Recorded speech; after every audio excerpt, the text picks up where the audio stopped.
The news media right now is like debating as to whether it counts as an invasion or not. I mean, one thing that you can say about Donald Trump is that he does egregiously break convention. You know, you've attacked a country that you're not at war with, and you've abducted a guy. This is a huge contravention of any kind of norm. This is not the first time the US has done such a thing. They've got a long history of overthrowing governments or outright invading. This time around, it seems different. Donald Trump did not even try to hide it. He said, we're here for the oil, we're going to run this country, and it's going to be great. In the context of AI, obviously you can't train a model without chips, and you cannot make chips without materials, and Greenland is the fact that it's got an abundance of rare earths elements which are absolutely crucial in terms of making chips. Do you think this incoming invasion of Greenland is about rare earths? Is it about securing strategic routes? Probably the primary motive is going to be Why is Taiwan so critical for AI? Why does Greenland suddenly matter? And what does any of this have to do with talent, chips, and power? In this conversation with Hang Lee, we connect dots that most people don't even realize exist. I hope you enjoy it, and if you do, please consider subscribing to the channel. Let's get into it.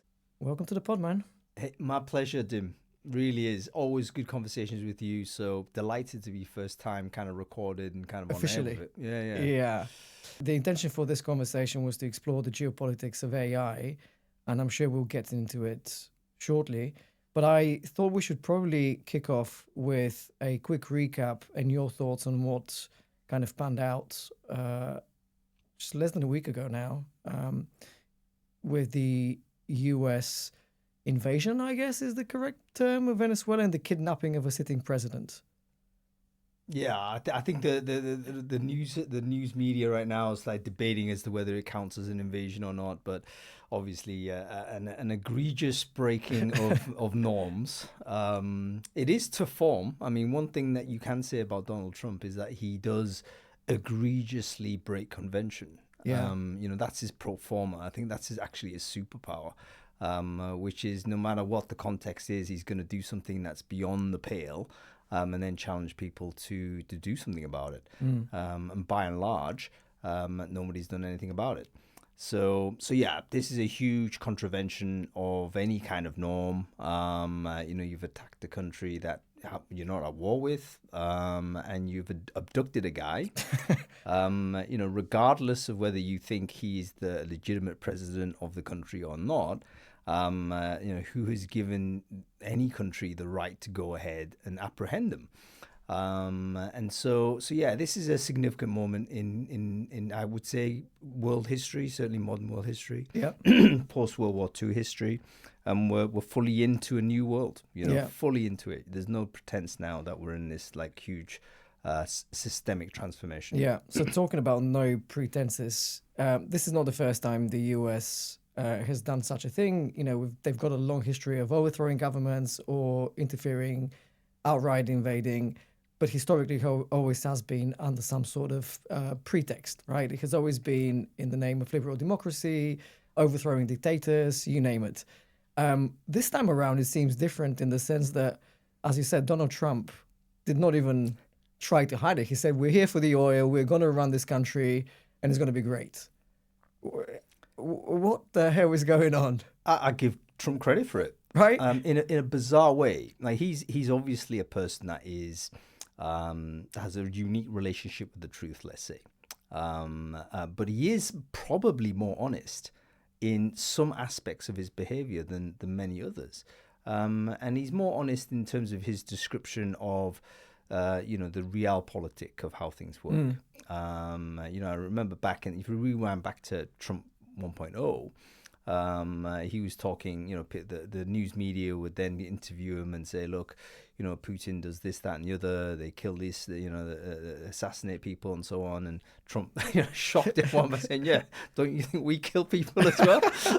And it was like a jaw-dropping moment for the sort of the news media, which, by the way, are kind of culturally neoliberal, right? They're liberal. If you're in journalism, typically you are in that sort of you have those values, at least the pretense of those values, the narrative of it, and Trump just happily violates narrative at wherever he goes. So I do thank him for at least being very honest in this respect. But it is clearly alarming for anybody, because who's the next target? You do have a state. I mean, today I think I saw the White House just announce via Twitter, of course, that they're leaving something like 100 and plus treaties and agreements and so on. And it's pretty much aligned with this idea that the United States should not be kind of controlled by any external body, which again you can respect, because that's an assertion of sovereignty.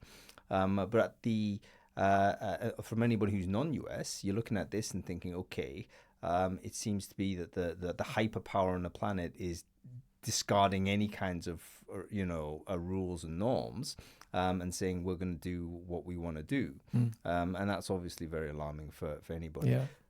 Now, this is not news to people in so-called the rest of the world. What is new is this explicit sort of declaration, sort of the removal of pretense, but also who are the targets of this potential behavior. Previously, the targets of this behavior have been, let's say, the global south, the rest of the world, non-white world, let's say as it is. But now we're starting to see a lot of Europeans are looking at this and thinking, hang on, are we actually now in the global south effectively? Because the United States seems to have changed its perception on what Europe is all about. And he said, we're going to take Greenland. What are you going to do about it? Well, on that note, and this is probably a good segue into AI and geopolitics. So you mentioned, historically has been the global south that has been under fire. Venezuela falls into that category. There's obviously talk about Colombia, about Cuba, the usual suspects. But in recent months, Greenland keeps coming up more and more and more. And initially, I think people were kind of discarding it and saying, that's just talk. My take is that it's not just talk. And as you said, that kind of puts the rest of the West in a very uncomfortable position, because obviously Greenland is part of Denmark, and Denmark is part of NATO. And so you kind of have this weird situation where a NATO country, and not just any old NATO country, but kind of the backbone of NATO, invades another NATO country, and then the whole thing basically falls apart. But I wanted to kind of ask you about this particular scenario in the context of AI. So obviously, you can't train a model without chips, and you cannot make chips without materials. And one of the things that people are beginning to realize more and more about Greenland is the fact that it's got an abundance of rare earths elements, which are absolutely crucial in terms of making chips and technology in general, right? And more people saying, oh, this kind of crazy talk, what seemed like crazy talk, actually makes a lot of sense. Do you think this potential incoming invasion of Greenland is about rare earths? Is there more to it? Is it about securing strategic routes around the North Pole with ice caps melting? What is your take on all of that? I think the mineral wealth is significant, but probably the primary motive is going to be that the Arctic sort of routes. I think Trump either believes that climate change is a hoax or he's pro climate change, and so he may be looking at a future where actually the polar ice caps have melted, and suddenly you've got the entire northern part of the North America that currently isn't under US control, because obviously Canada and Greenland compose basically all of it. Now, I can imagine that, yes, the United States might want to kind of so-called complete the job and take over all of North America, as well as dominating South America. That seems to be what the limited objective of the Trump regime is. You can see why this, from a national strength point of view, if we project it forward 100 years down the track, a United States that also includes Canada and Greenland is obviously significantly more powerful than one that doesn't. Yeah. And I think that that's generally the direction of travel that Trump, or at least sort of the various people around Trump, might see as this potential future. Canada, I mean, again, people need to look back in the history of Canada. Like, why does Canada exist? Canada were basically the old empire loyalists that fought for the Brits. Yep. And they ended up sort of either relocating north or, staying where they were, being kind of loyal to Great Britain. But there's no real reason why that entire North American continent shouldn't be fully controlled by a single state. Man, you sound like you're part of the administration. I don't agree with Trump. I think I'm on record as being quite hostile to Trump Right. and his entire sort of MO. But I think it's important to understand, like, Logically, you're saying- what's the logic of it, and can you make a national power case, not national security? National security, I think, is an overblown term to describe an aggressive assertion of power. Hitler was very fan of the term, we need this for national security. Yeah. But you can understand where sort of a United States that isn't controlled by norms, or isn't sort of observing norms such as grabbing people's territory, or destabilizing governments, or potentially even knocking out governments and putting in very explicitly their own sort of satraps. Yep. Then you can imagine that the pressure is going to come on to countries that previously were perceived as allies. But it seems increasingly apparent that they're now prey.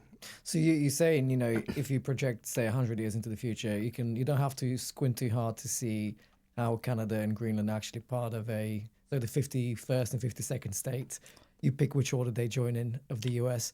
Do you think this happens by force, or do you see this happens as a purchase, the same way Alaska became a state in the US? How does this actually happen in real life? Again, now moving fully into science fiction, but I think that there probably will be no sort of bullets fired over Greenland. Over Greenland? But that doesn't mean that isn't not by force. Right. I mean, the United States already has bases in Greenland. It already has troops in Denmark. Yeah. Right. So there was a very interesting commentary by, I think, Timothy Snyder, who is an author I deeply respect. I think it was him. Don't quote me on it. Please check. But he said, if United States do anything on Greenland, we should, kick them out of NATO and remove all their troops and all that. And I'm saying, what if the troops say no? Okay, you've got, I don't know how many troops U.S. troops are currently in Europe, but at least 50,000 plus across many countries. Do we expect Denmark to go to a U.S. military organization on Denmark and say, okay, we need you to leave? Yeah. What if they say no? Are you going to shoot them? No, you're not. You're not going to do that. And so what's going to happen is, I think there'll be a face-off, and ultimately there'll be some narrative formation to make it a little bit more palatable. There is a legitimate indigenization movement, I think, in Greenland. Most of the people who live in Greenland, the Greenlanders, are kind of ethnically Inuit, ethnically native. Historically, they were pretty much second-class citizens in vis-a-vis Denmark. You could describe Greenland actually as a current colony of Denmark, and I think you can make the case that that's the scenario. So I think what will happen, the Americans say, we're going to have this come hell or high water. Yeah. Here are your choices as to how you want to play this. Do you want to do it and save face, and we can pretend it's an independence movement, and we can have it join in some sort of Puerto Rico style sort of relationship with the United States, or we could even do it sort of without explicit sort of a takeover. It could just be, we're going to put our bases here, we'll have exclusive mining rights here, we're going to do this, this, and this here. Nominally, you can still be part of Denmark if you want, but in reality, all of the people that represent the Greenlanders will be vetted at least, or by the United States, if not directly installed by the United States. Yeah. I mean, Trump did say, I don't know if it was Trump directly or someone from his administration, but they did say as well that the de facto current president of Venezuela, for example, is okay at the moment as long as she does what she's been told to do and she supports US policy. So I guess the same would apply to Greenland. It doesn't necessarily have to be part of the US per se. Is that what you're saying? Or are you saying? I think so, because administration actually is quite expensive. Like if you think about how the Brits sort of managed their empire. People always think miraculously, how did a small country manage an empire to cover a quarter of the globe? It wasn't through direct administration in every case. It was through basically co-option of local elites and the installation of, some governor figure that would oversee those elites and make sure they toed the party line if they fell out of line.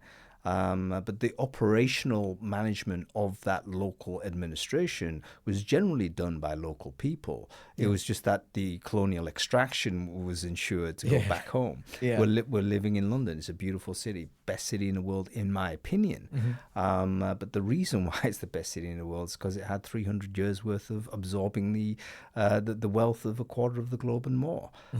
So that was done through not direct administration, but through basically oversight of local elites that you'd either co-opted or controlled. So I would think that basically the United States seems to want to do that. Well, Latin America for sure doesn't want to own Venezuela. Colombia's 50 million people. Do you want to own that? No. But what Trump seems to be saying is, we're going to make sure you obey our rules. We're going to tell you what to do when it comes to, big decisions in your country, and we're going to leave you alone. And the local elites might see that as a palatable deal. In most cases, they would, because there's also this alternative as what are you going to do? And if you're a true sovereigntist, you'll say, you know what, I can't accept this external interference. We're going to do our own thing. Then, we've seen examples already as to what will happen. You'll be abducted, you'd be killed. Yeah, I cannot help but instinctively laugh, but this is actually not a laughing matter at all, right? It's just, I find it comical almost that we're talking about abductions and kidnapping in the context of sitting presidents. This is, again... Mussolini was a well-known comic figure. Hitler, before everyone knew what Hitler was roundly lampooned at the time. So, this type of stuff comes with comedy. It's truth. I guess is the best way to take it. Otherwise, you'll be kind of, crying and banging your head against the wall. Let's switch gears a little bit and talk about China for a moment. So we had this really interesting conversation about a month ago around, again, it was around the geopolitics of AI. I shared with you that, my observation recently have become that everyone views Taiwan and the tensions around it purely on the basis of controlling the choke point that it has become in terms of chip production. And you said, well, that's part of it, but there's obviously a much, much broader context here, lots of history. And so I wanted to actually unpack this because I think for most people, especially from people who work in tech and are kind of looking at this through the AI lens, that's kind of the only thing there is to this conflict, right? But there's a lot more. So wanted to kind of have you unpack this because obviously you understand the history and the culture a lot better, and I think that actually helps frame the whole problem there. Oh, absolutely. I mean, basically everyone should understand the history because it's like very explicit. It's not hidden history. The fact is the relationship between the People's Republic of China and the Republic of China, which is the administration, which is the name of the state that ran out of Taipei, they're in a state of civil war. Those two entities, those two political entities are essentially have emerged, and this is now 100 years ago, but it's an unresolved civil war that started in, I think, 1920s or something like that, nearly 100 years ago.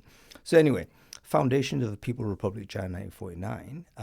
But what happened was that the ongoing opposition, at the time it was the KMT, the nationalist government, they then relocated to the island of Taiwan and continued to basically dispute whether they were the legitimate government of all of China. And in fact, most of the world recognized the government in Taipei as the legitimate representative of China up until 1971. So this is within, certainly living memory of anybody who's around in that time, but close enough even for people who weren't born in that era to, not see it as ancient history. And so what happened in 1971 was that essentially Nixon switched recognition of the legitimate government of China from Taipei to Beijing in order, essentially, I mean, there's a lot of depth to this, but the general sort of understanding was they did that in order to exploit this, at that point, the Sino-Soviet split. So remember, the United States was basically in the Cold War with the Soviet Union. At one point, the Russians and the Chinese, let's use the Soviets and the Communist Party of China, they were together in lockstep up until Khrushchev. Yeah. Khrushchev basically was a revisionist. He was like Gorbachev Mark I, if you want. And he wanted to, remove the Stalinist view, really hammered Stalin's cult of personality and so on. And Mao was like very pro-Stalin. Yeah. So he saw Khrushchev as some sort of enemy agent. And there was therefore a significant political split between these massive communist countries. Up until, and there was actually a brief border war between the two. There was a conflict in 1962, I think, where there was a shooting war between the Soviet Union and the People's Republic of China.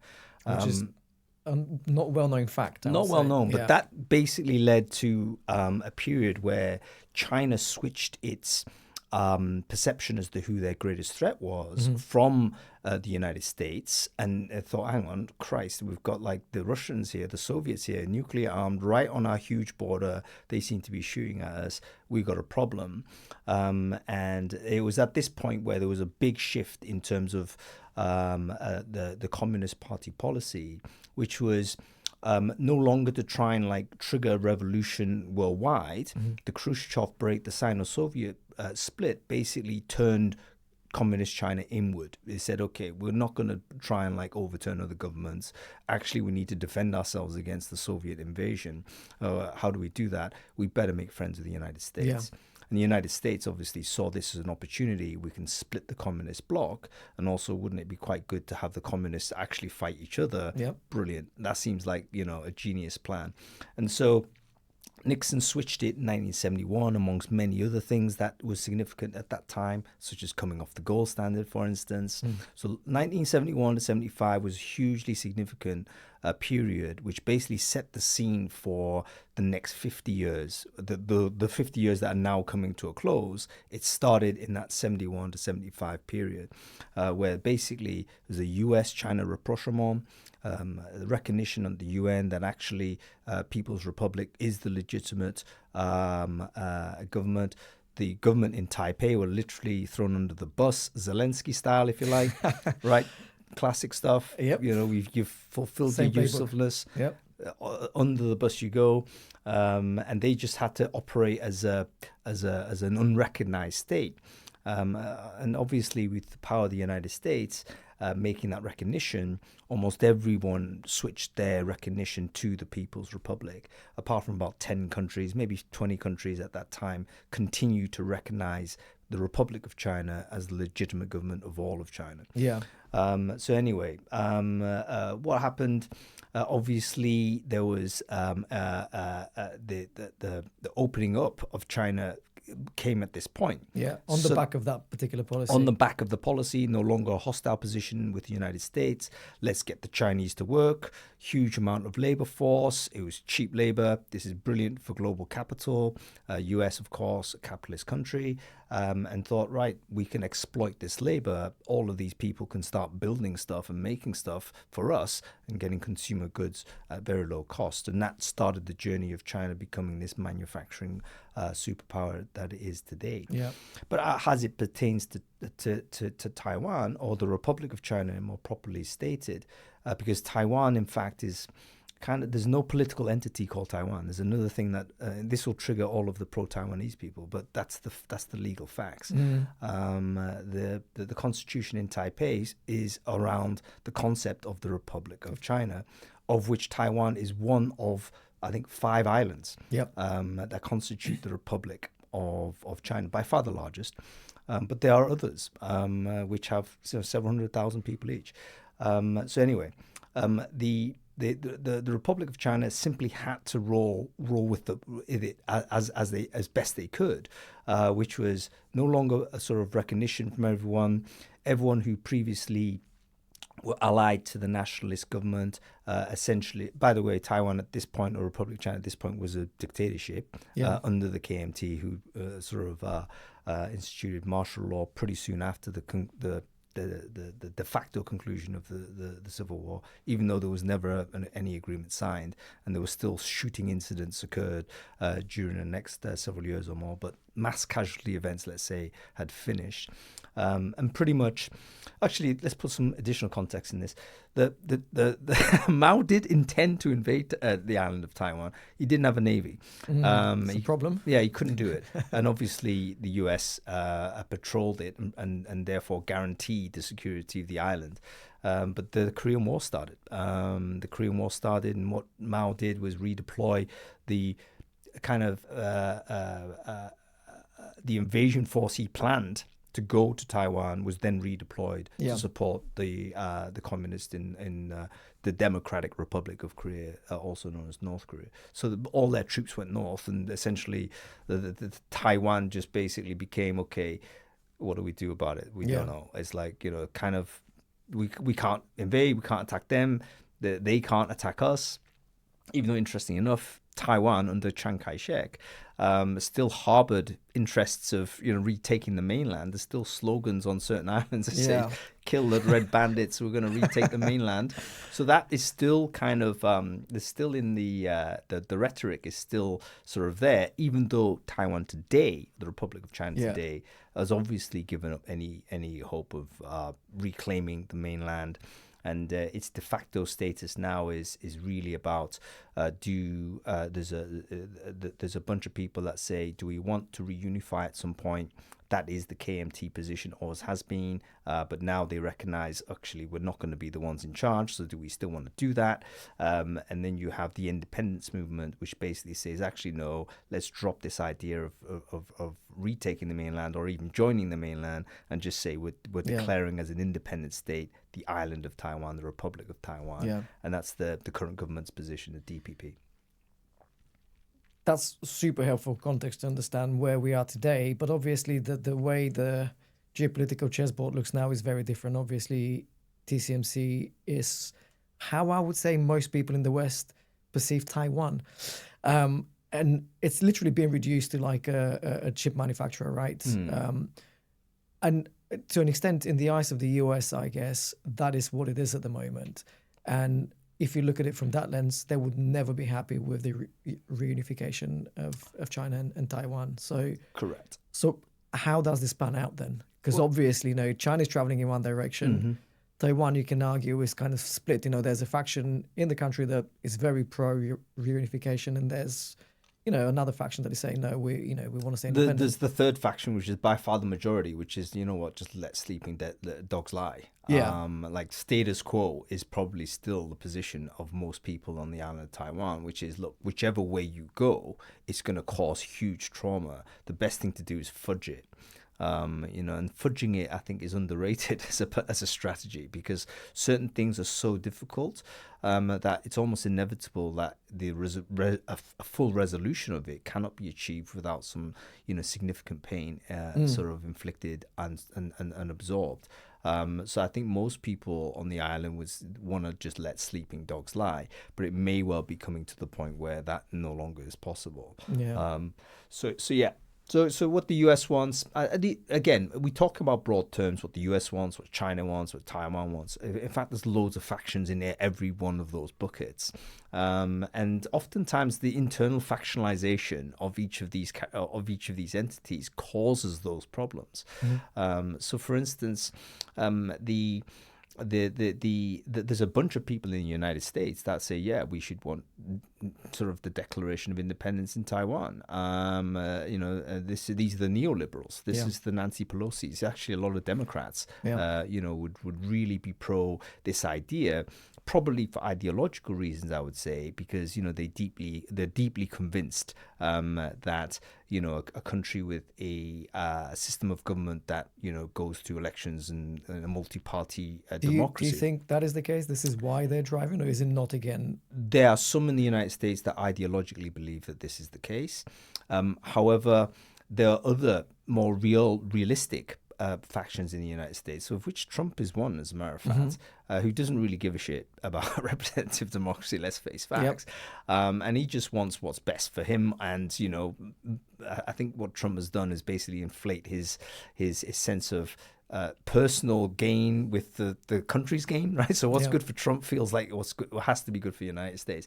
So he wants, I think, a different sort of path, which is probably more aligned now with what the communists want in Beijing.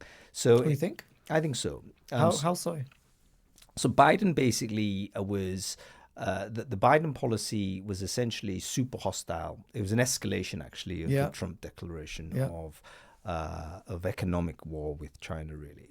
You know, it was we must maintain leadership of key technologies. We have to, throttle China's innovation rates. We need to contain China, et cetera, et cetera. All of that was the Biden rhetoric, building on Trump 1.0.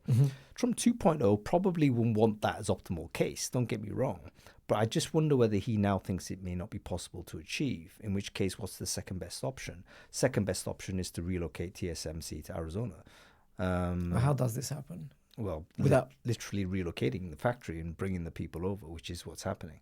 So I think what the Americans ideally want would be to relocate semiconductor manufacturing out of Asia entirely, and stick it in the United States, and then say, okay, Taiwan, thank you very much. Yeah.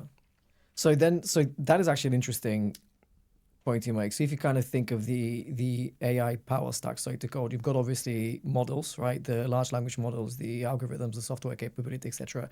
And we can argue, but I think the conventional view is that the US is leading the charge here, China close behind them, but not quite there yet. Then you've got the compute, which is where the GPUs come into play, and the accelerators and the data centers. And this is where Taiwan, alongside, well, the third thing would be chips, I suppose. But this is where the choke point is with Taiwan. And you're saying this can actually be resolved through the relocation of TMC into Arizona, right? Not to say I promote this idea, but that's my reading of the I can see it. I've not thought about it that way, but I can totally see it. But then you kind of have the other key components, which brings us back to Greenland and Venezuela. You've got obviously minerals, the rare earths, the gallium, the tantalum, all of these, things that China has a stronghold on, and they have started imposing restrictions on exports, etc. And then, of course, you have energy, right? Because none of this happens without cheap, reliable sources of energy. Which, again, if you kind of look through these last two, factors, the events in Venezuela from last week make a lot of sense, I would say. And then the potential incoming, again, I don't know what to call it, invasion or you name it, of Greenland starts to make sense. Is that how you read it as well? Yeah, I think so. I mean, basically the rare earths. I think Trump has a limited understanding of a lot of things. He's got a very like a barroom level understanding of most things. And I think I'm being generous there, like the reason why he actually has political resonance is because he does speak in terms that the man on the street can recognize. Right. But that's the level of depth that he's got. There's no further depth there.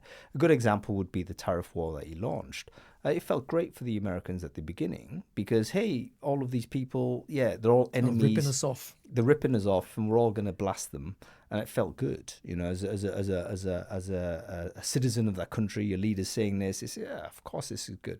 But what he doesn't understand is that the tariffs are obviously going to be an inflationary effect domestically, and it's going to not achieve the things that you said they were going to achieve. So, for instance, bringing back manufacturing was one of the manufacturing jobs, was one of the core ideas behind putting tariffs in. But again, Trump didn't understand that actually by increasing the input costs of the stuff that factories need, you're going to reduce manufacturing output by putting tariffs in. Which we in the UK already know as a result of Brexit. So Brexit had a very similar kind of ideological level of depth, like not much.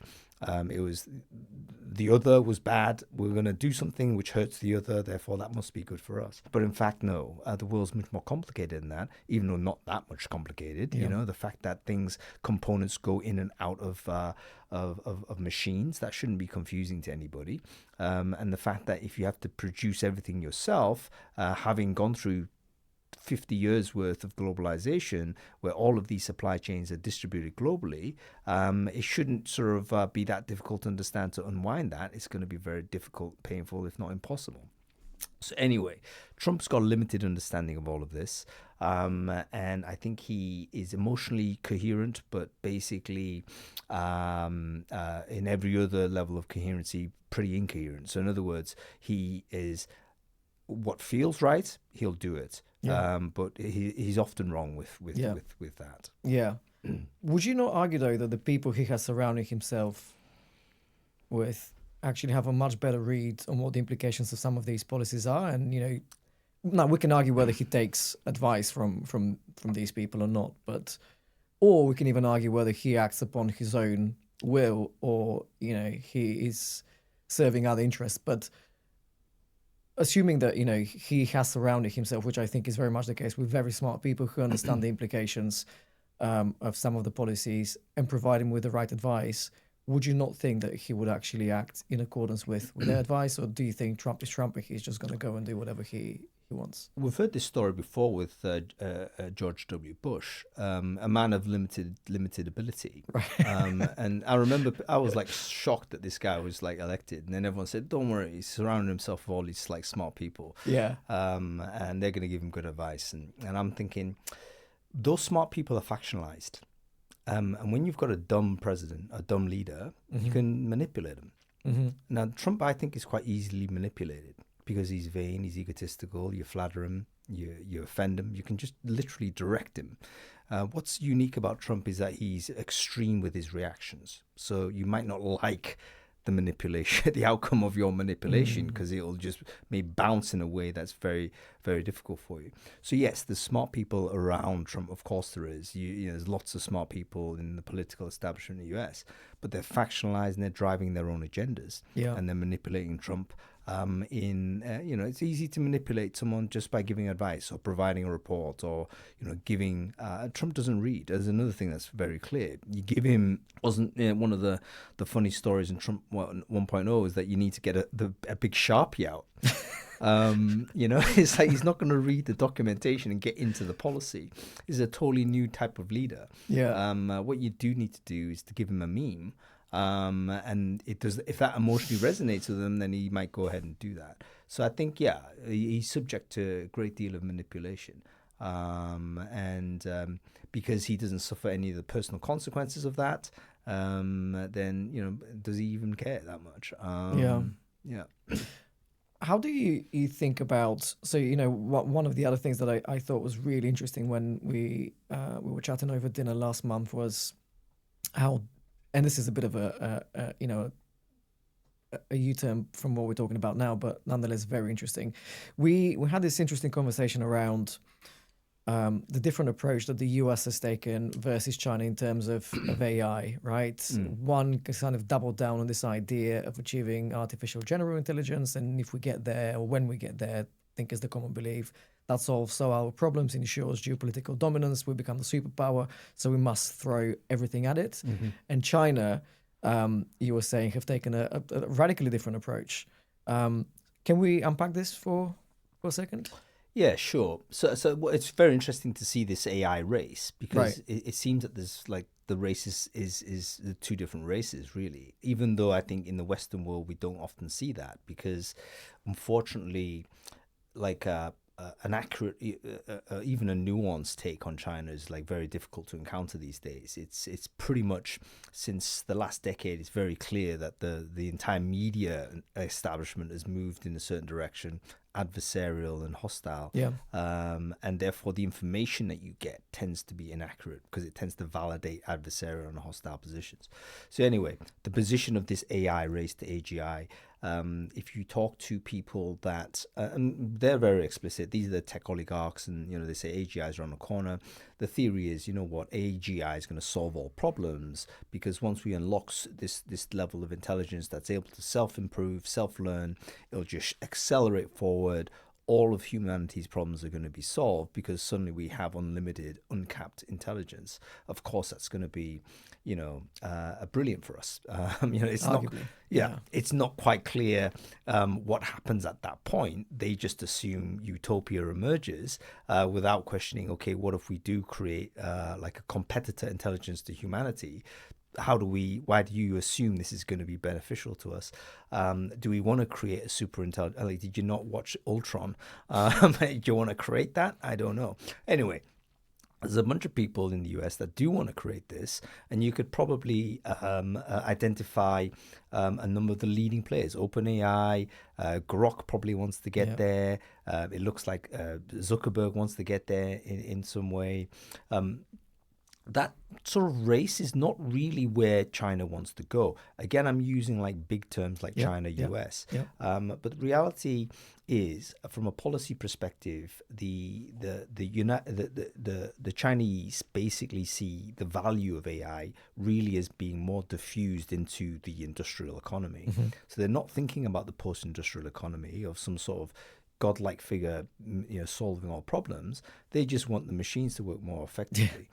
They want the air conditioner to be able to calibrate, according to the minute changes of environment, such that it's more energy efficient.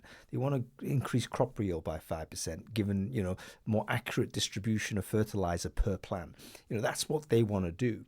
And so they've promoted an open source approach, which is basically saying, the best way to learn is to diffuse this across society as much as possible. You don't do it by close, you do it by open. By the way, this wasn't strategy. You can tell it wasn't strategy because China was pretty much closed-sourced AI up until DeepSeek. Yeah. So DeepSeek, which is back then, which is only, 12 months or so ago, was just an unknown lab out of many, many thousands of labs in China. But they created R1, which was basically an AI which was competitive to leading closed source AIs in the United States, but at a fraction of the cost, just by engineering it and making optimizations at really micro level. But they open sourced it and said, okay, this is how you do it. Now, what happened that was very interesting is that forced the closed-sourced AI companies in China to then suddenly produce open source equivalents. So the Baidus, the Alibabas, the Tencents, all of those companies suddenly realize, we're charging this amount and DeepSeek's just come out with this thing for free. We have to go open source as well. And so DeepSeek, just really a single lab, converted the Chinese approach to an open source model. And now, of course, Chinese open source, like one of the evangelists of open source will tell you this, that it will always be closed source in terms of innovation, because you simply open it up and lots more people can experiment. There's just lots more iterations of this. And so the open source world of AI seems to be now dominated by Chinese AI, really, with the US. Obviously, Llama was initially open source, but Zuckerberg had a big pivot against that. Now they've gone closed. So where else is left? Maybe Mistral in France. But really, there isn't, it seems to be now the US closed source, which is essentially, which is why they need to spend so much money on hiring these engineers, by the way, because they're trying to compete with the innovation rate that open source can provide. Open source might have millions of engineers working on this on aggregate, because you've distributed widely. Whereas closed source, you're keeping it behind closed doors, and therefore you've got to hire hundreds of thousands of really skilled people, because you're competing with another lab that has hundreds and thousands of engineers, which is why we have this war for talent in the US. But it works out differently in China. How do you think this? I think the framing you described is very interesting, and I wonder how does it end? Do you see open source? Again, I know what you say, this is like purely fantasy world, but, I'm interested in your opinion. Do you see the open source path winning eventually purely because it compounds? Or do you see the closed source with the infusion of an ungodly amount of capital if we can keep on printing money, that is, winning eventually. Because I think one thing that you and I spoke about was this idea that this AI war now has become the new Cold War. Before it was all about arming the country, now it's all about building data centers, hiring talent, getting your hands on, rare earths and cheap energy, etc. Yep. And it seems that, I don't know if both are plausible outcomes. I think one is more plausible than the other. I wonder which one. I don't want to pick a winner because, again, I don't think they're directly adversarial. I think that a lot of US companies are using open source models. They're using a lot of Chinese open source models. Yeah. And it's even you put the label Chinese on it, but in fact, if it's open source, it's anybody's. Yeah. Right. It could you just download it. You want to retrain it, fork it, do whatever you want. That's the idea. It's like it's not owned by anybody. So I would see open source generally diffusing across the world at a much faster rate than closed source, simply because closed source you got to pay for it. It's very expensive. Yeah. Right. How many AI licenses does an individual have currently? Probably not that many. 1 or 2 you probably pay for. But that if you're already paying for ChatGPT Pro, let's say, you're already like an unusual person on aggregate. Yeah. You're probably not 0.1% of the global population that does that. Whereas open source just basically opens access to people that could never afford paying a monthly subscription, however low that subscription is. The question is distribution. Like obviously you've got huge distribution channels like Google, like OpenAI today, even Facebook, if they get their act together, they could just Microsoft just roll something out and here you go, you got AI. So I think that there probably will be some sort of global north, global south split, as a matter of fact, in terms of what kinds of AI are being used. But under the hood, a lot of open source AI will still be used by companies in the closed source ecosystem, simply because it's cheaper and as good. You don't need. It turns out, I mean, there's one of the really interesting things we've seen is that there's been like a model convergence on performance over time. So it's clear that innovation is spreading, and it's inevitable that you've got a lead for, let's say, a month, and then some other lab is going to either overtake you slightly or just come very close. And so at some point, it becomes irrelevant to most users as to which model you're using, because you know what? It's just going to get me there. It's already better than what I can do by myself. And do I need that elite edge? You probably don't. Yeah. So yeah, I don't think it's a conflict. I do support open source. I think ultimately it distributes power more to the individual than it does to these oligarchical elites. Yeah. And I see a world where, let's say, AI is super powerful and it's super diffused.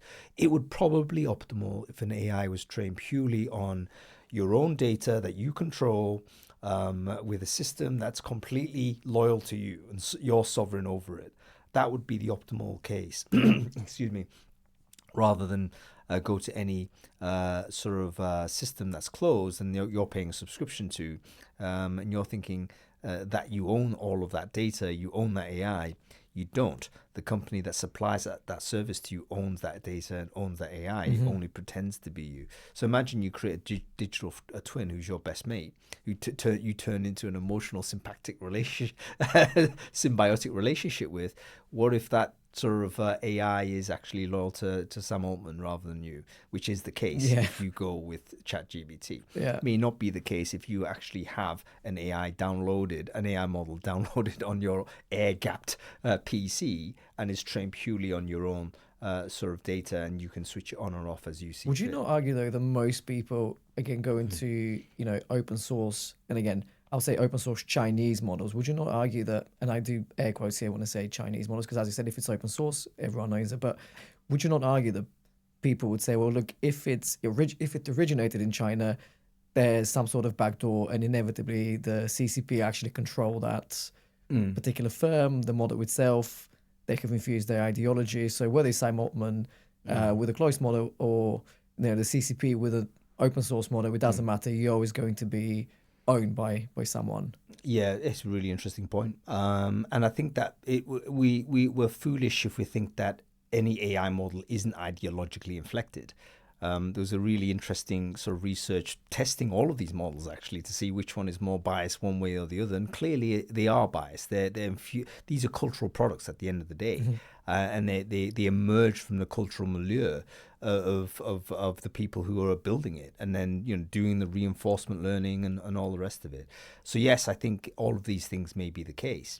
However, the idea that there's been a real, I would say, we'll look back on this as kind of a truly irrational period where we think that all of the data is going to these communists who are going to then suddenly do things to you. And I'm thinking, mate, if you're making a coffee with a machine, like what information that's going there, that does it make? How does that affect you? Why would they be interested? It's a communist flat white that is coming out from the other end. It's I mean, it's almost like there's a big hoo-ha over solar panels, for instance. China, number one producer of solar panels, of course. Not a well-known fact either. Absolutely dominant in solar panel production. And of course, modern solar panels are connected. They're connected because you want to understand, are you getting the data? Are you getting the right sun? Are you getting the right energy? Are there any sort of cells that are faulty? Of course, that goes back to a data center somewhere. And that, if it's a Chinese company, it would make sense it goes to China. Now, obviously, this has turned into a huge sort of kerfuffle saying we can't have that. We need to, have the data center somewhere else. And I think fair play. Maybe ideal case is if you're implementing infrastructure, it should sit in the sovereign realm of your own country. I actually would endorse that. Yeah. But at the same time, let's have a realistic view on this. The value, it's hard to see what possible value might come from any malevolent sort of actor understanding basic internet connectivity and the data you get from these devices. Yeah. I think it's hugely exaggerated, and it's actually just it's an exceptionalization of China, really, because we're using tools and technologies today that are hosted in data centers outside of the UK. Does anybody bat an eyelid on that? We probably should bat more eyelids, to be honest, but we don't, because we don't have the hysteria that attaches itself to a very different culture, basically, from Western world. So you mentioned China leading the way in the production of solar panels. And again, if you kind of look at mainstream media and you think of China's energy production, it's always described as heavy coal burning, very 18th century and stuck in the past. And that's actually not quite the case, right? And again, looking through the AI lens, they seem to be very, and again, I don't know whether, you said this has not necessarily been policy. Some of it has kind of been an emergent property of other things. But to me, this kind of, it seems very much like a deliberate strategy in terms of securing the AI power stack, right? Making sure that you've got the models, the compute, the chips, the materials needed to produce them, and last but not least, the energy. Whether this is through a very close partnership with Russia, Iran, Venezuela, things kind of looking dodgy there now, or by securing your own energy production and doing it in a environmentally friendly way. Can you actually talk a little bit about this? Because again, I learned a lot about this from you. I wasn't aware that China actually is indeed the largest producer of solar panels. I knew that they're leading the way in terms of nuclear. But my understanding was that currently most of the energy production there comes from fossil fuels, right? Correct, and it still is the case. Right, but... Yeah, coal is absolutely still the dominant energy source of China. Fossil fuels are, oil and all that. It's something like 80-90% plus. Right. So by far, absolutely the case. And people can say, look, so-called green revolution, look at the amount of fossil burning that's still going on. I think this is totally true. But what is interesting is trend lines. It's not about sort of the absolute case. We know that coal is likely already peaked in China.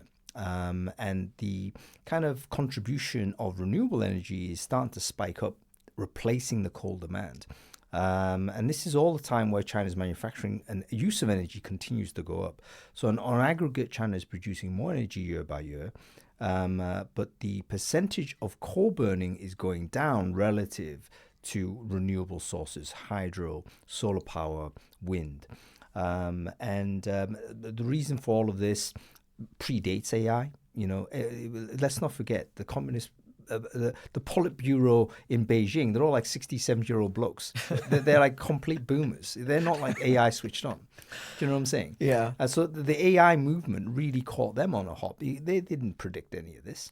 But what they did realize 20 years or so ago was that the coal production in China was choking the life out of the people. There was like a smog city. There was like a massive problem with a simple, life expectancy and health. Yeah. So they made some really significant decisions at the time, which again was not particularly well reported, but they moved all of the factories out of the big population centers. They closed tons of state-owned enterprises that typically were the most inefficient energy polluting companies. That led to millions of people being out of work. So a huge, painful economic transition.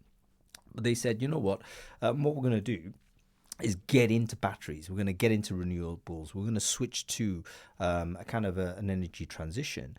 And we can already see now that they were probably 20 years ahead of the game in terms of why that made a difference. Because if you're able to produce energy in a renewable basis, there's lots of actually reasons why that's great.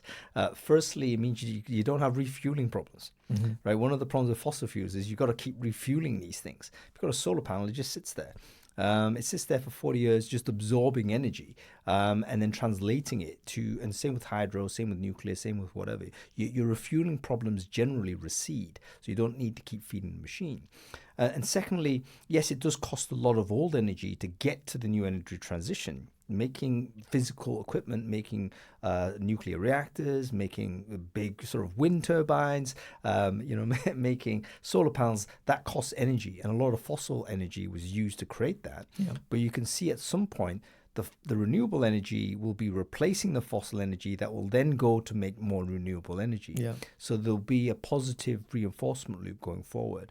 So I think environmentalists generally, without the political lens, look very positively as to where China's gone with this, because they're one of the few examples of a country that's made a very clear decision to pivot from a fossil fuel economy into a renewable economy and then start unlocking all of the ancillary benefits of that. Yeah. Like, for instance, becoming the number one battery maker. That's produced CATL, the number one battery. That then produced the EV sort of movement, because EV is just basically a very good battery with a set of wheels. Can you talk about this for a moment? Sorry to interrupt, but again, this was something that you mentioned last time we spoke, and I thought that was actually a great point, and one that is incredibly overlooked in Europe, because at least in the UK, we have gone completely the opposite way, where EV vehicles were subsidized for a while, and as of this year, the current government has decided that they're going to start taxing EV vehicles.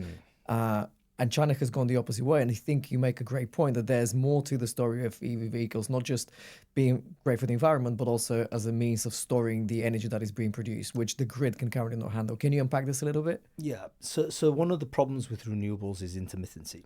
Right. So in other words, the sun stops shining half the day, and yet it's on fully the other. So you have surges of energy into the grid.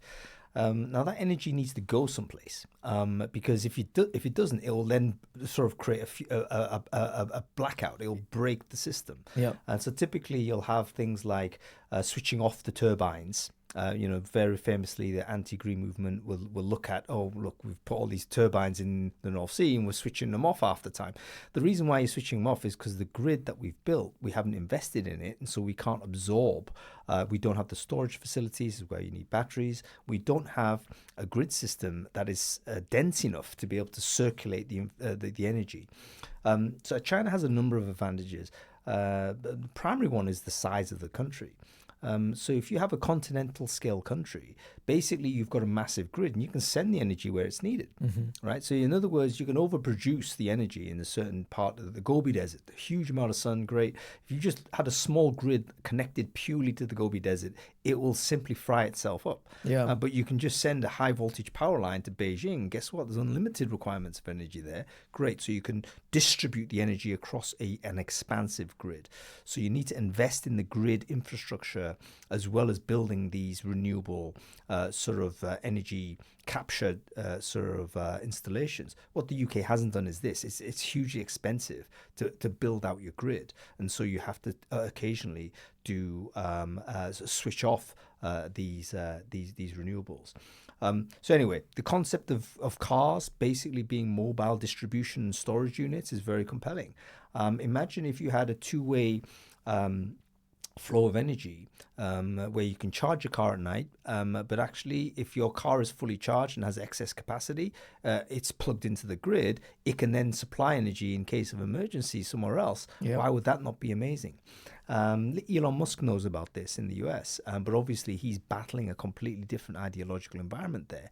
But having a concept of batteries everywhere basically means that you can just do unlimited energy capture because you can store it all, or you can send it to certain places. Yeah. And if you have batteries, by the way, you can store it, take it out, stick another empty battery in, store that, and eventually build up a huge storage of energy density that you can use on demand. Yeah. All the same time, coal stays underground, which is the ultimate battery because you don't want to burn it. You want to have the ability to use it at the times when there's a surge of energy required. But the long-term future of coal in China is that it never gets mined. Yeah. It stays where it is. It can't be destroyed. It's always a resource if you need it.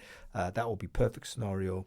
Everything else is done by renewables: nuclear, hydro, solar, tidal, and then just constant. When you capture it, you store it or use it or distribute it. And is then the long-term goal, and has it always been, I suppose, is the real question of China to be completely energy self-sufficient? Independent and self-sufficient. Correct. And China is one of those countries that has been historically energy not self-sufficient, so dependent on oil and then having to burn all its coal and so on. But of course, it needs energy security in the same way as you need food security and all the rest of it. Yeah. So China is very conscious of that. Particularly as the world is emerging in a hostile sort of environment. There's all kinds of. It's long been sort of perceived to be a geopolitical card to play, to say, you know what, 80% of the China's oil is imported through the Malacca Straits. You know what, we can just block that off. Yeah. You know what, guess what, people in the Politburo listen to your listen to your theories, and they understand actually, if they did that, that'd be bad for us. So we need to invest in other things. But these days, I think it's less about economic security, more towards basically building a new economy from which you could benefit.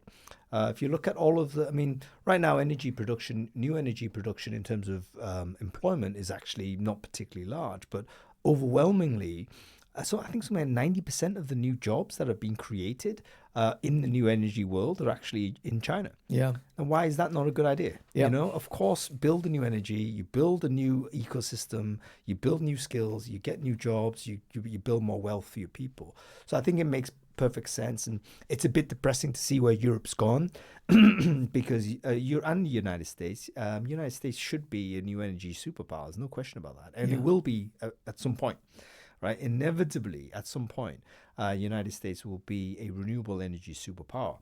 It's just probably we're gonna have to burn all the oil first, but they'll get there because the natural resources in the United States don't only include fossil fuels; they also include tremendous amounts of renewable potential. Yeah, they haven't. This is the thing, this is an interesting question for you. It just seems like with the renewables, depending on who is in the White House, the policy tend to go back and forth quite aggressively, right? So obviously when Biden was in the White House, it was all about renewables.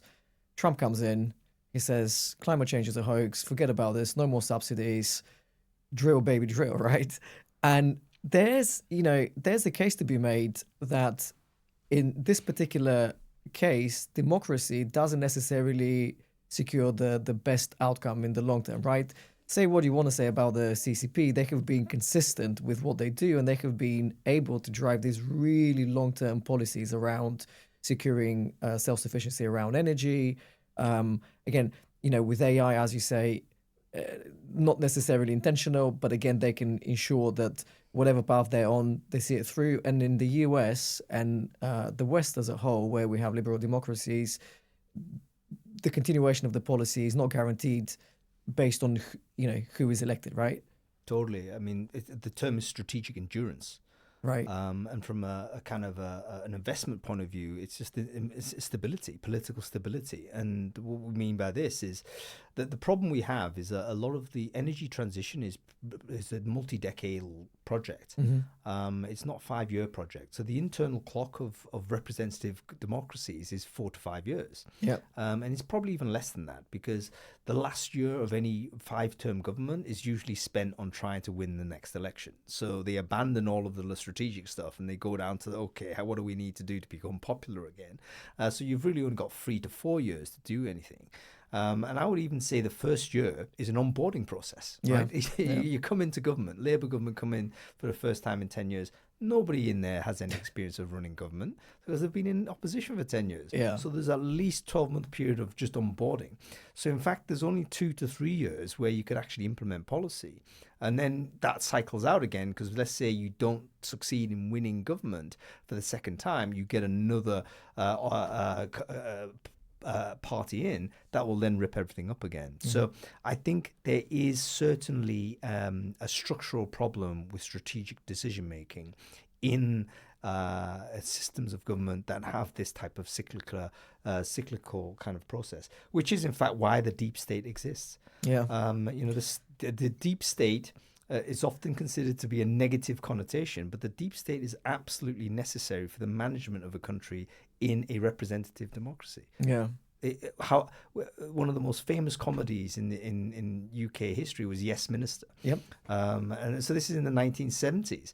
That was lampooning the idea of liberal democracy because actually the civil servant was the person running the show. Yeah. And some idiot politician would come in, and the entire comedy was the dialogue between the two. Yeah. And it was like, you know what, we've got this buffoon coming in for 3 years, and then, literally no experience, no capability, and then the individual is trying to make him feel as if he has control, but just making sure that the lights are still on is the civil servant that's permanently there.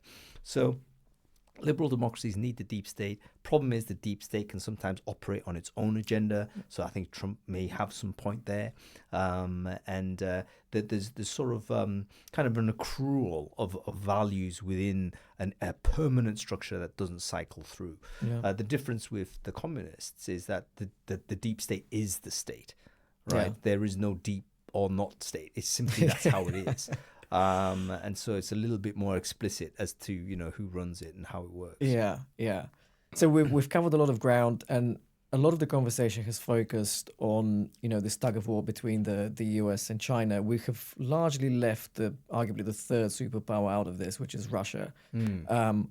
Where do you see Russia's place in this kind of power struggle? And again, I want us to focus particularly through the lens of AI, because again, on the AI front, you don't really hear much.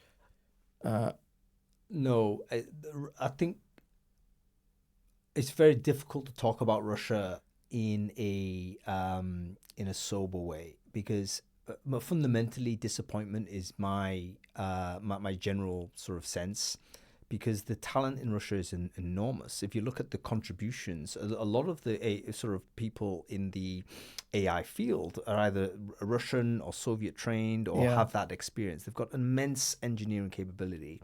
But unfortunately, from an AI perspective, they're nowhere there. And there's reasons for that. Obviously, Russia is currently in conflict with the West.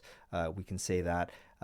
With this obviously terrible conflict in Ukraine being kind of the more kinetic sort of manifestation of it. But we've seen obviously with the Europe and the US sanctions, kicking Russia off SWIFT, etc. There's all kinds of economic and financial and technical and rhetorical conflict on Russia right now.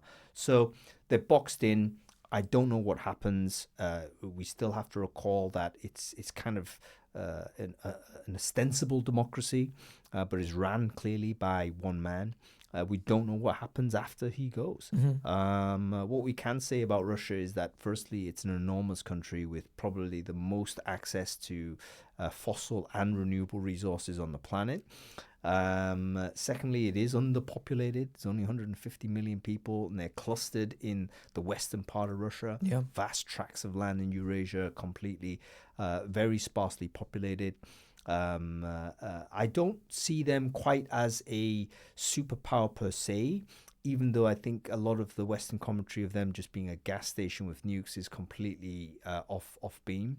I think you have to respect the strength of Russia, but they're definitely not on the same level as the United Yeah. States or China at this point.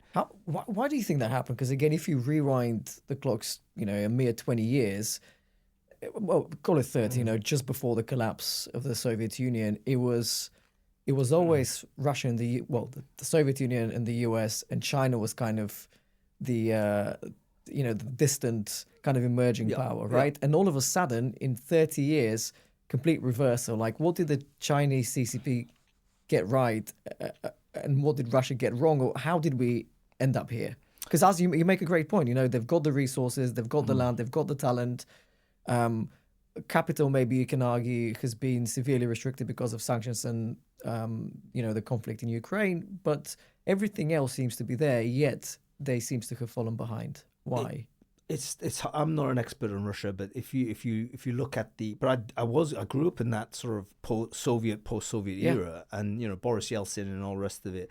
But I think what happened, my reading of the collapse of the Soviet Union, was that they went through shock and awe therapy when it came down to policy. Yeah. So the Americans went in and said, no, this is how you run a market economy.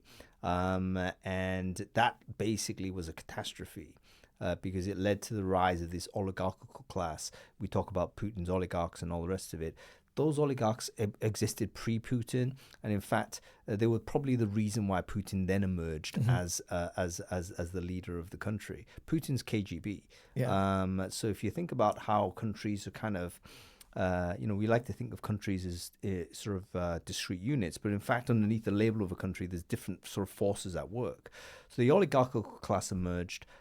These came from all kinds of places, but people that just owned entire industries as a result of them taking advantage of this complete free reign. Huge corruption, massive collapse of life expectancy. I think it went down by 10 years in Russia. Yeah, shocking. Number one sort of a reason for male deaths, I think, in that period was alcoholism. So all of these things were just telling the story of, look, massive economic catastrophe over a 10-year period. Putin sees this. Him and his KGB cronies say, you know what, we got to take control of this country in some way. We're going to get power. And he basically forced the oligarchs in the same way as Trump is forcing his oligarchs, by the way. How much are you going to invest, Mark? Yeah, in the same way. It was literally, okay, the oligarchs are running out of control. By the way, Xi Jinping did the same thing. Yeah. Bringing down Jack Ma, right? Yeah. So it's like the politics versus the capitalists. So what happened was all of these capitalists, which is what the oligarchs are, complete capitalists without sort of any constraint. But Putin got them under control and basically made a deal with them saying, look, you can keep some of your loot, but you're going to do what we say. Yeah. And what sort of the Putin era Russia really is essentially an alliance between the security state and these key capitalists. Yeah. And of course, there's a semblance of democracies, elections, and so on. But generally speaking, the people who determine who sits in the seat are going to be the security state and the oligarchs that play ball with Putin. Some of them don't, by the way. Yeah. And these are the guys that then go to buy penthouses in a Knightsbridge. Yeah. And they're the ones that then get assassinated. So yeah, there's that internal conflict within Russia. I don't know what happens after he goes. He's a 70-year-old guy, 70 plus. Trump is 70 plus. Like we're probably at this point where a random death by natural causes of a significant leader, significant belligerent in this world, will then throw the table or to overturn the table again, and it will be complete chaos once more. So, yeah. Let me ask you. We're sat in London. You mentioned earlier, arguably one of the great cities in the world, and you explained why for a good reason. 300 plus years we have been absorbing the riches of the empire.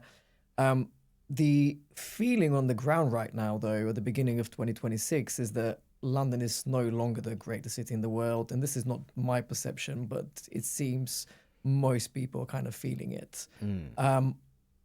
Why do you think that is? And how did we get here?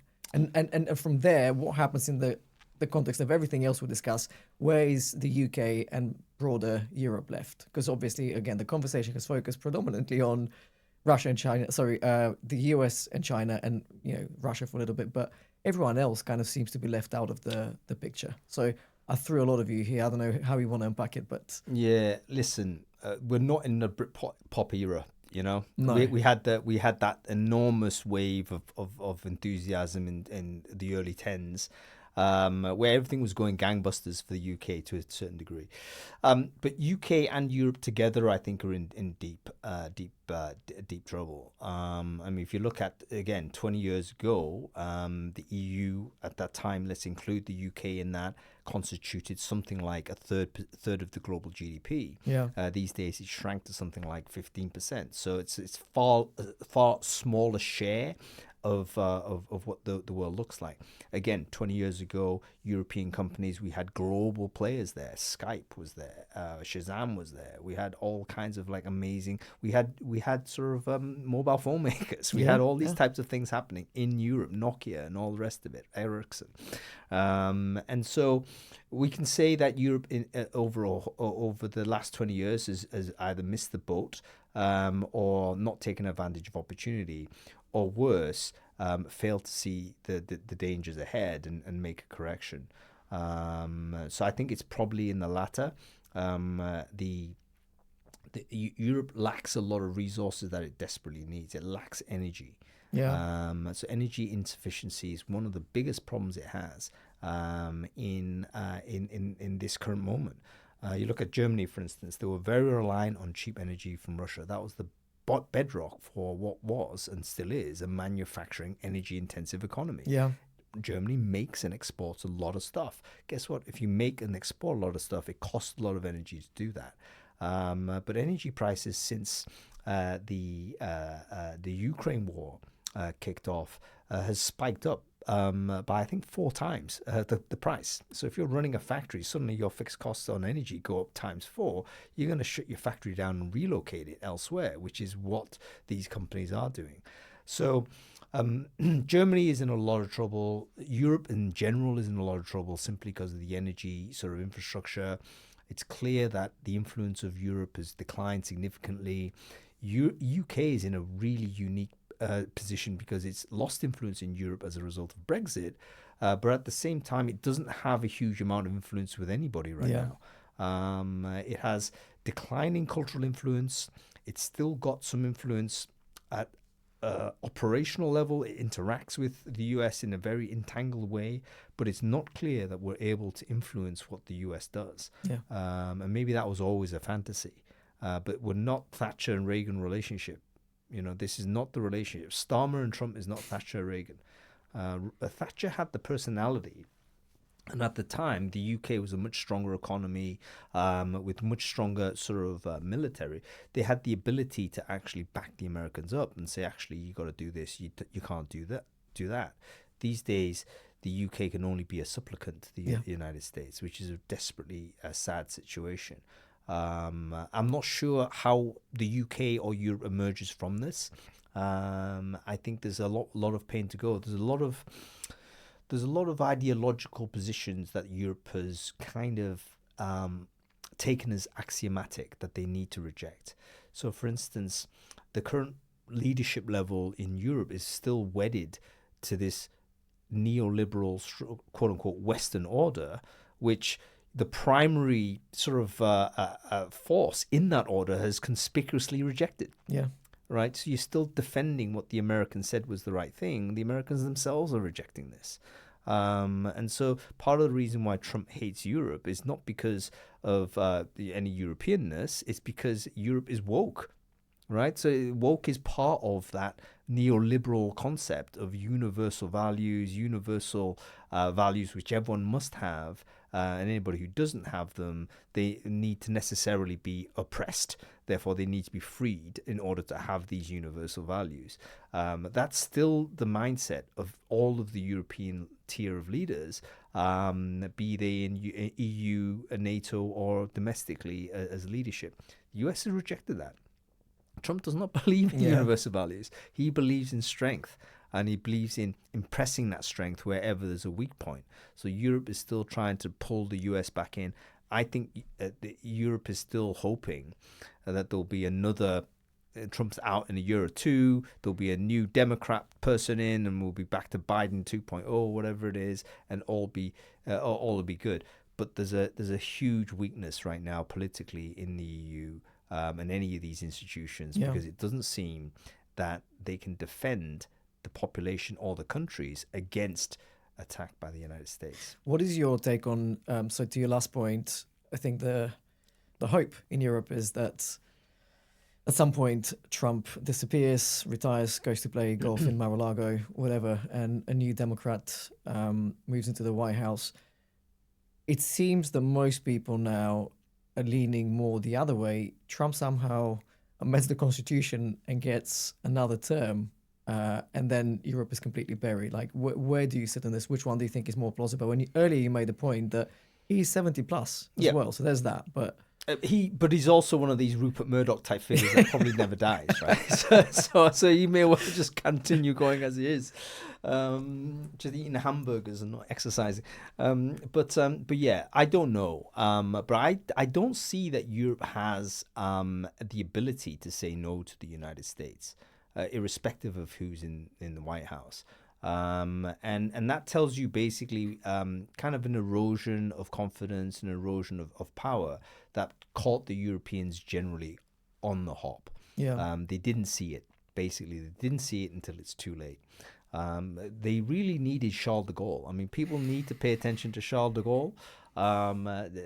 He's been kind of sidelined in the English language media, but he had a very clear concept as to what it meant to have an overwhelming power, even at the time a friendly power, dominate sort of your military, your security, and even your politics and your culture and your technology and all the rest of it. He had that foresight, but none of the successors of that time did think this. Look at the internet, for instance. We're using US tech, we're using US hardware, using US internet. Guess what? What if they turn that against you? And isn't that already happening? Like X, for instance, formerly Twitter, Elon Musk regularly every summer campaigns for regime change in the UK. And I'm saying openly, and I'm saying, isn't that like an egregious attack on the UK's democratic sort of system that should be free from foreign influence? Yet no one says a thing. And we think, hang on, we've basically put our chips in with what we thought were neutral tools, but these neutral tools, sort of institutions turn out to be weaponizable. And they're being weaponized. Hasn't that been the case for a very long time, though? If you take the dollar itself, it has for a very long time used as a foreign policy tool, quote unquote. There's the SWIFT banking system as well. That has been happening for a long time. And it seems to me that whenever it's in the so-called interest of the West, people turn a blind eye to it.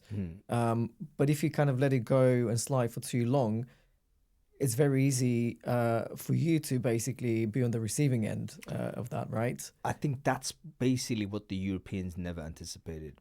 Right. They trusted that the West would stay discreet and unified, and they would never be the victims of this weaponization. They never thought about that, even though there were some examples of that westernization, sort of weaponization going forward. Read up on the story of Alstom. I think it was a French telecoms maker. Again, for sale to the United States. You look at sort of Bombardier in the Canadian airline maker. Again, killed off because Boeing needed to win that game. So there has been examples of egregious weaponization of financial and economic power against so-called allies. But it was just like, it forces a super uncomfortable position, which is, can you say no to the United States? And are you prepared to pay the price for that? And it turns out in most cases we're not prepared to pay that price. What was it saying? Empires don't have internal friends, they have internal interests, right? Some of the Americans are very clear on that. I mean, John Mearsheimer is very clear I mean, these days denigrated due to his views on the Russia-Ukraine war. But he was a very significant thinker, and probably the paragon of the realpolitik out there. Yeah. And he said, you don't want us as a friend. Yeah. And it's like, I think part of the challenge we have is that the US is so culturally dominant today, is that we all inherently imbibe a sense of American goodness. We consume Hollywood, we consume US internet, we become Americanized. Yeah. We become culturally Americanized. We say guys a lot, don't we? We do, I do. Everyone's become Americanized via the internet, and so we have this sympathy, this resonance with the United States as a default. But we don't quite understand realpolitik, and we need to wake the heck up on that. Yeah. Man, fascinating conversation. Any final thoughts from you? Anything that people should be thinking of that we haven't covered today? Yeah. So all of this is geopolitical stuff. Yeah. And you think, oh my goodness, it sounds terrible. What we're going to do? Yeah. I'm sorry. Yeah.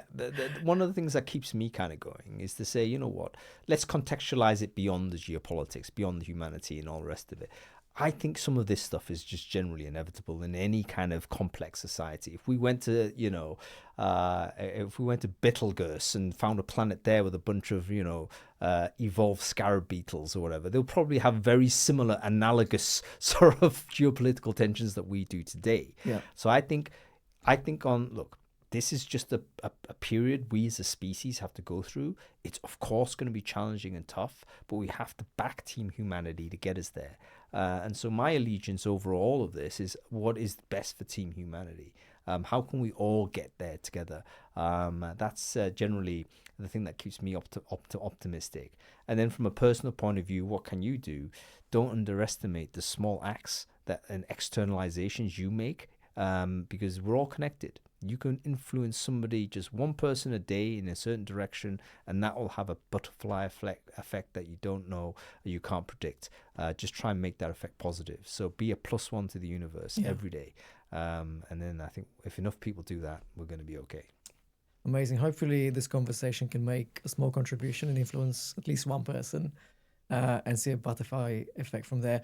Final thing for me, where can people keep up with you? Where can they find you on social media? Where can they keep up with you reading, your videos, the content that you produce? Yeah, so basically, I think I'm the #1 person on Hung Lee on Google. So just Google that and follow me anywhere you want. I write a newsletter every week. I write a couple of newsletters actually, and I do live streams every week as well. So you can follow any of those channels. Follow me on X. No one does.